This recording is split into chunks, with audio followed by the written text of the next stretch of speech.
Welcome to Melbourne, Australia, often considered the arse end of the world. You might think it's the last place on earth for innovation, but per capita we are one of the fastest adopters of new technology, and Bitcoin is no exception. Early in 2014, mainstream media led the world to believe that Bitcoin had collapsed, when in fact it was only the fall of a single exchange. The price bounced back within days. Now that's an event that is unprecedented in the financial world. But the same media outlets didn't want to run that side of the story. So we thought we'd balance the scales and give you the opportunity to make up your own mind. This three-part mini-series will introduce you to some of our innovators, our startups and merchants, our visionaries, and we'll share with you tales of success and the tales of loss. Bitcoin is basically the future of everything. I'm not talking money, I'm talking everything. There's always going to be the early adopters that are there right at the start. And I think in 20 years' time, we're going to look back and think, how could we have actually dealt with physical cash? Bitcoin itself was worth zero for 8 months after it started, and then it gained a value. And why it has that value? Well, it's one of those questions people ask when they first get into it. The first reaction is always like, what is that? And then you're like, oh, it's a Bitcoin machine. And they get so excited. They're like, really? That's a thing now? Yeah, it has no borders. The end game could be that it's an accepted worldwide currency. One of the reasons Bitcoin is attracting such attention is because it's owned by the participants. There is no governing body, and it's available to everyone, regardless of your credit history or geolocation. Bitcoin stems from a platform where people openly collaborate, sharing ideas to develop solutions to complex issues, the results of which are then free for anyone to use or further develop. Quite naturally, from this mentality, people started talking about creating virtual currencies, now known as cryptocurrencies. eGold and DigiCash were two such attempts. However, their centralised nature meant they were easy targets for governments to shut down. In 2009, a mysterious entity known as Satoshi Nakamoto published a white paper to an online community of cryptographers. Security experts and hackers went through the paper looking for weaknesses. Instead, they collectively decided it was bulletproof. In 2010, WikiLeaks made headlines when their accounts were frozen. Under pressure and in the spotlight, they announced they would start accepting Bitcoin. Knowing the code was in its infancy, Satoshi responded with, "WikiLeaks has kicked the hornet's nest, and the swarm is headed towards us." Shortly afterwards, the lead developer Gavin Andresen told Satoshi he was going to a meeting with the CIA. Satoshi disappeared, gone without a trace. What was left behind has rocked the world in 5 short years. Its story has been driven by a passionate community of people from the ground up. We're living in an age where the speed of innovation is critical. Environments that encourage people to collaborate and act quickly on ideas are gaining momentum. This is happening in physical spaces as well as the online world. Welcome to the world of the co-working space.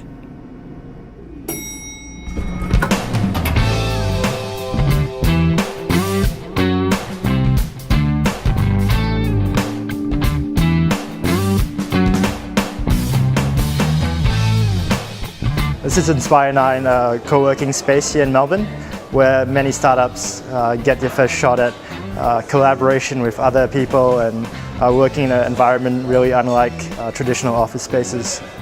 You find a lot of resources in other designers, developers, and even business people who are willing to help out and give input into whatever project you're working on. Some really good startups like Adioso, Rome to Rio, Uber were based out of Inspire 9 as well, so it's a great place for people to tap into the resources of the local startup community.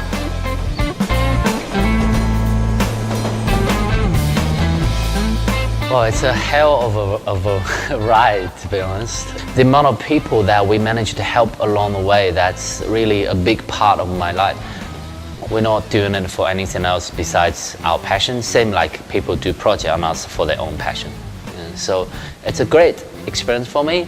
I would, if I go back, 3.5 years ago, I would do it again, but I probably take half a year break before I start.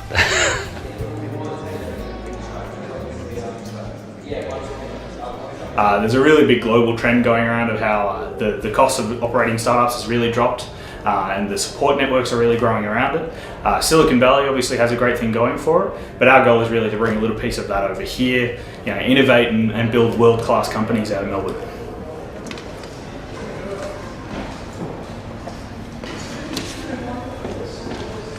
So for people who have been going crazy working from home alone, coming to a co-working space is like a breath of fresh air.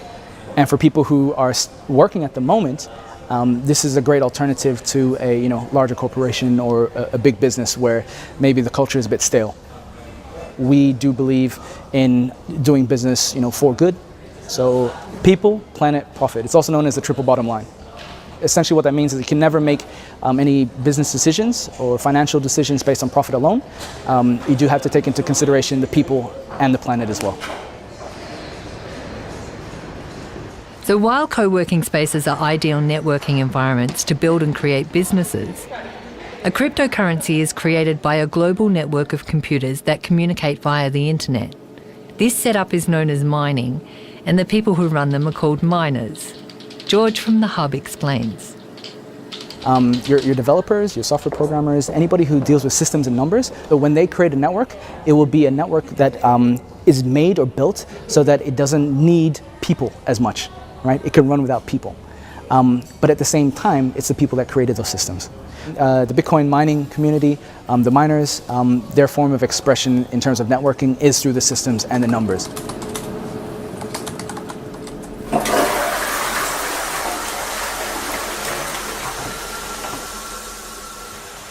First computer I ever built. That was doing well for about a month and realised, okay, shit, this might be profitable. Build our second. So they're 7970s. They're running Windows. And now I have, I can probably take this off. These are the big ones now. So they're 290Xs and they're hashing at around 880, 890 each using Ubuntu. We didn't use heating once last year, so they actually heated an entire lounge room and kitchen. And there was times where we had to open every window in the middle of winter because it was actually too hot. So they did a good job. I've worked out that the concrete is basically a big heatsink, and it extracts cold air off the bottom, and I've pumped cold air to the top, and then I've got an extractor here which pumps to the roof. So sustainability.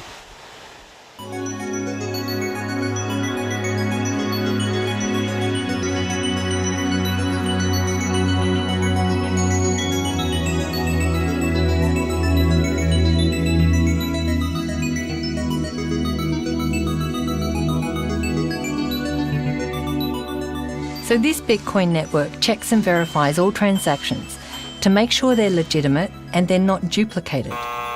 Each miner is rewarded for its speed and accuracy. All the transactions are kept on a public ledger called the blockchain.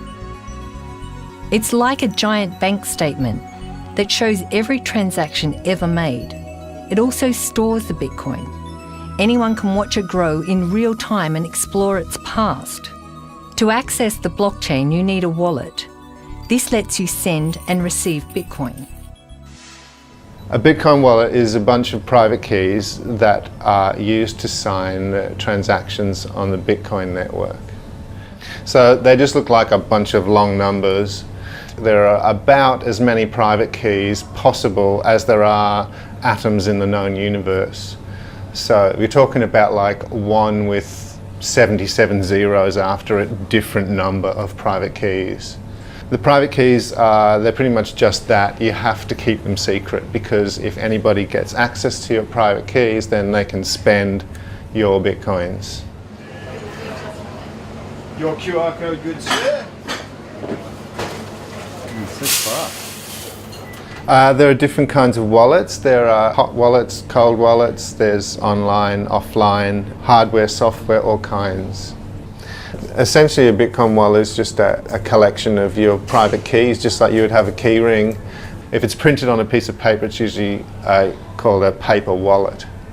And all that is you have your private keys and your Bitcoin addresses just printed out onto a piece of paper, usually with a QR code. If you're clever, you can hack all the funds on that. Is it full of money? Find out. So you can then store that somewhere securely, and at any time you can then scan that back in to an online wallet and spend the funds. So you can compare a cold wallet to a safety deposit box, whereas an online Bitcoin client is just sort of like using a bank account. You would use a thin wallet just in sort of everyday use. You wouldn't hold all of your Bitcoins on that, just as you wouldn't hold all of your money in your wallet. You would just carry a small amount of Bitcoins around on a thin client, maybe on your mobile phone. This is the most convenient way.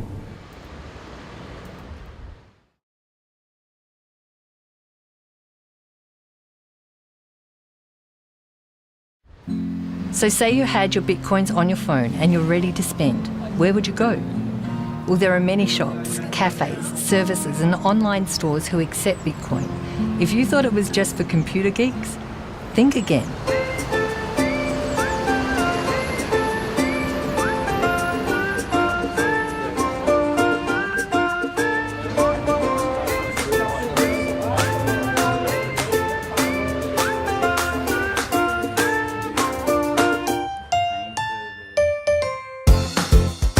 My name is Jenny. This is my little store called Verochen, and it's an eclectic little shop. It contains pretty much stuff, as you can see, but mostly pretty things that I see fit to stock.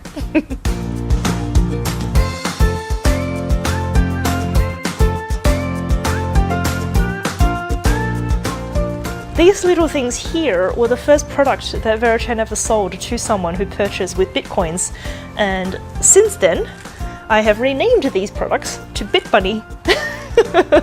Our system's also geared up to print up the receipt to say that you have paid in Bitcoin instead of credit or cash or miscellaneous.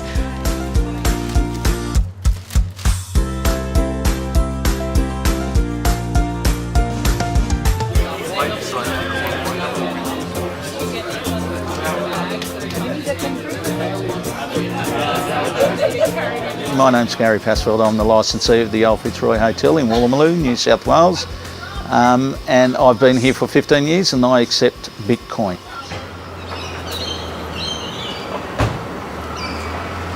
It will be rare that we don't get somebody inquiring about it weekly.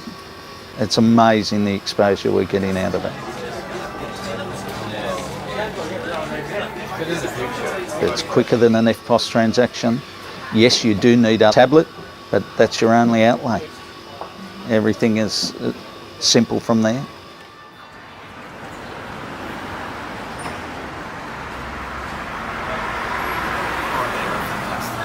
Then a little bit of white Belgian chocolate go on top. Make it good. Oh my god, that is so thick.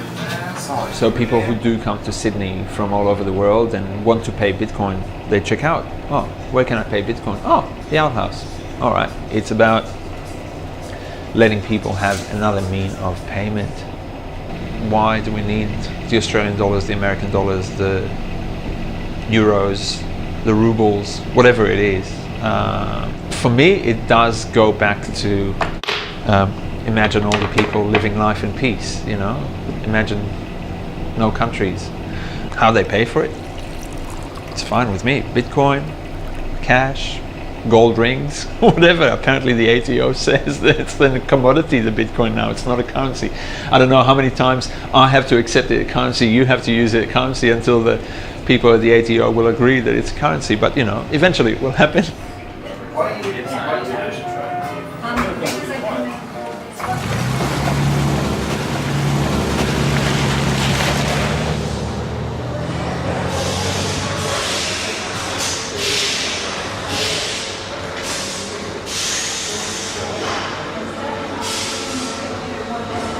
So Tamar's building the flux capacitor at the moment. Don't laugh, that sounds cool. Well, my name's David Brim. I'm CEO and co-founder of Tom Car Australia, and here we are in the manufacturing facility of Tom Car in Melbourne. Tom Car is a rough, ready, hardcore machine that you can fix it yourself. And we are peer-to-peer. We speak directly with our end user. And we name every change after a customer. So there's a sheep station in Western Victoria who wanted an extra grab handle on the driver's side.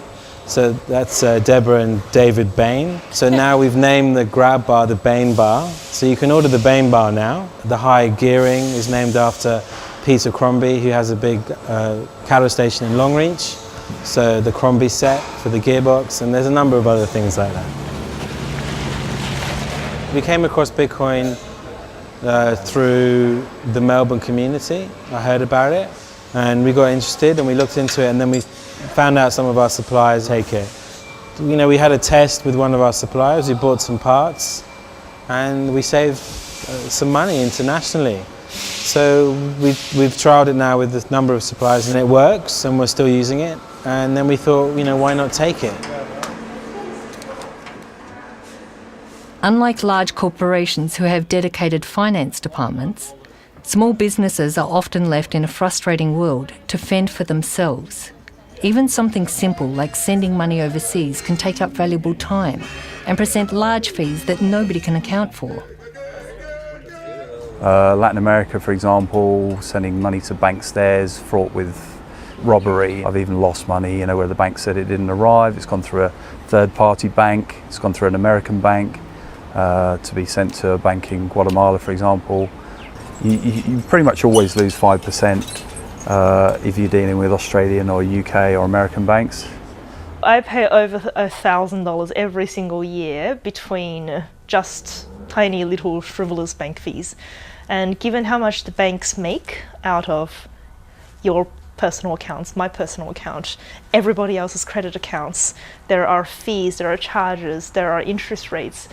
They make so much money already. They don't have to take any more, but they do. Still, every single day, every month, everybody gets billed. Whereas with Bitcoin, it's money within your hands. You have the power, you have the controlling share of exactly what you hold, and there is no need for banks to take a cut out of that, and they don't have to. I lose more money out of credit cards than I've ever lost out of Bitcoin. And credit cards, people can walk in, and they regularly do walk in, present a credit card with ID, and walk out without paying or doing the transaction. If they don't return to pick up their cards, we've lost that sale. And I've had sales that have been hundreds of dollars that they've walked out on. It's cheaper for them to get a new ID and a new card. But as I said, there's absolutely no problem with Bitcoin.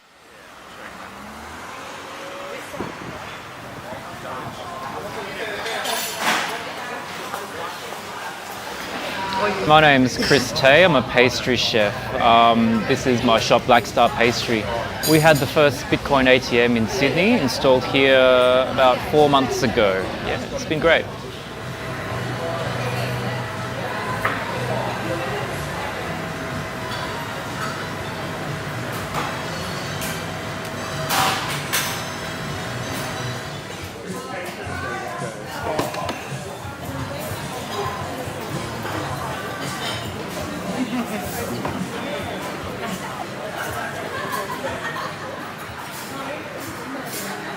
There's 60 staff in 2 shops now.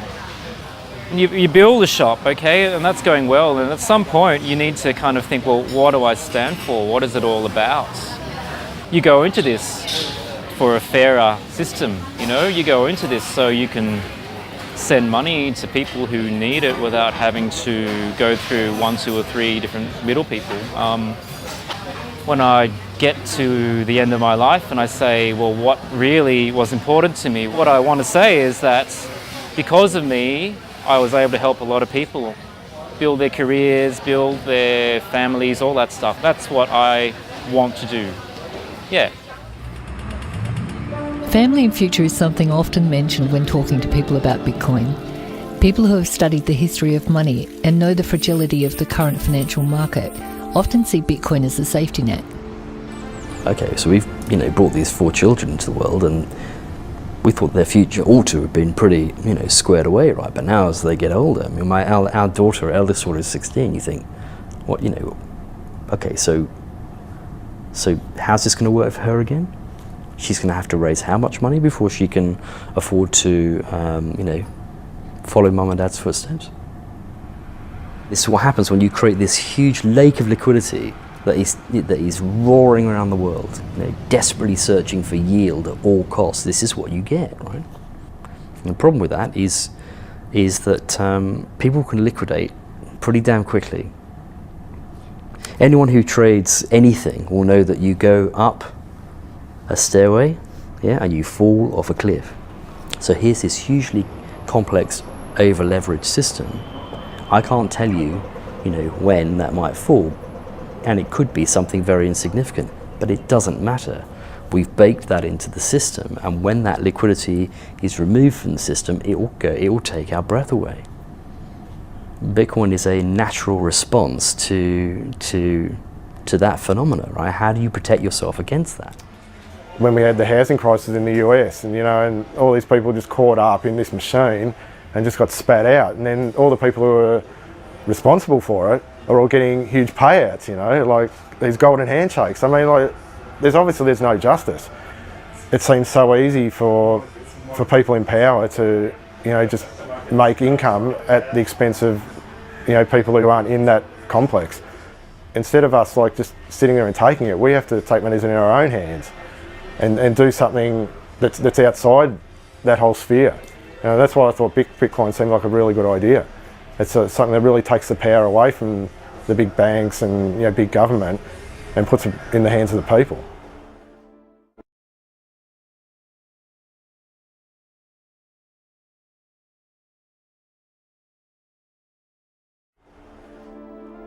Government regulation is a hot topic, especially when sensitive personal information is requested, then filed away in a centralised system the public have no access to. Regulation often overcomplicates life, and many people are now looking for easier ways to transact quickly without bureaucracy. Take, for example, one of Australia's largest industries. So to know what a quantum leap forward Bitcoin is for the gambling industry, you have to consider what it's like gambling with government currency at the moment. This is in Australia, which is a gambling-friendly, well-regulated jurisdiction. It will take at least 15 minutes to sign up and deposit with your credit card. Your credit card can then be charged at any time in the future. All the information you've given them, such as your email address and your postal address, that could be stolen or sold at any time in the future. Then when you want to make a withdrawal, you'll have to verify your ID by sending in a copy of your credit card, sending in the front and back of a government-issued ID, and sending in a utility bill. And then you'll have to wait 2 days for the withdrawal to come. Now, if you used Bitcoin, you can do all of that in less than 2 minutes. Less time than it takes me to explain how long it takes to do it with government currency. And you'll also be able to bet anonymously. You might value your privacy from people you live with. You might be worried about tax implications. You might be worried about legal implications. So Bitcoin can get around all of those problems. Gambling is just another thing that it makes easier. But it's a very popular thing, which is very difficult with government currency.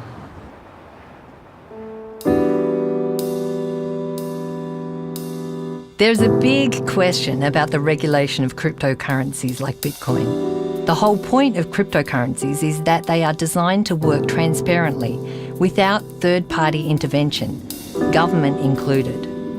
Bitcoin is unprecedented, as there is nothing in our history which compares.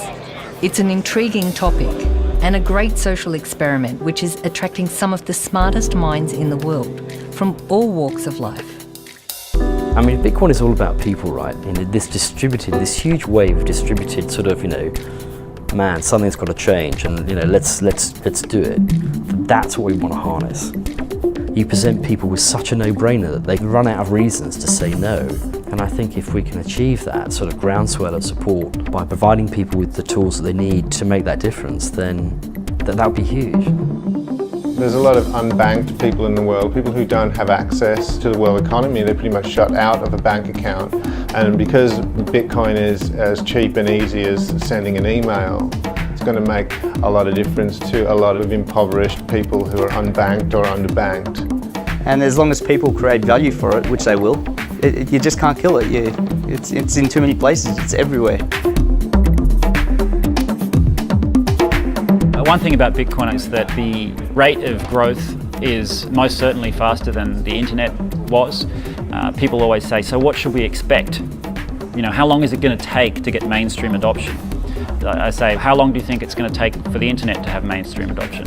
It was in fact only 7 years ago there were no smartphones because they hadn't been invented. So that required everyone to get a new phone, for pieces of hardware to be developed, to be distributed, to be sold in shops. Bitcoin doesn't require any of those things to grow into a commonly used thing. It's more like Twitter adoption or something like that. It just requires someone to poke their screen a little bit and, oh wow, now I've got a Bitcoin address. Well, I guess I can start accepting Bitcoin. Anyone want to sell some to me? Yeah, sure, I'll do that right now. Bam. Cryptocurrencies such as Bitcoin bring absolute transparency to the table. The concept is starting to gain respect from skeptics, and it's encouraging conversation about alternatives to our current archaic financial system. The study of nature shows that change is a constant, it's an evolution, and an integral part of our survival as a species. Our ideas are a reflection of this. We can either protect our ideas by locking them away, or we can set them free and test them against a changing world.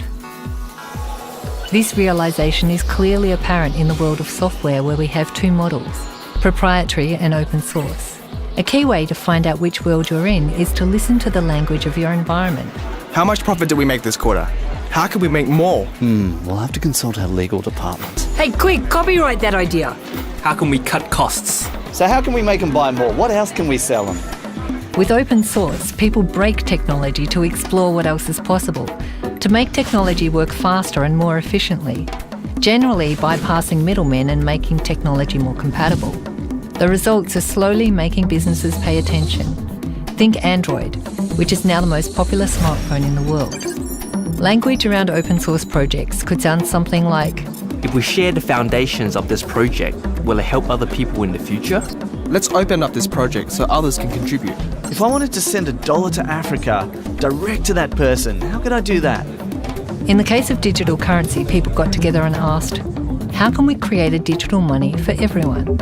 As a result of this question, we now have Bitcoin.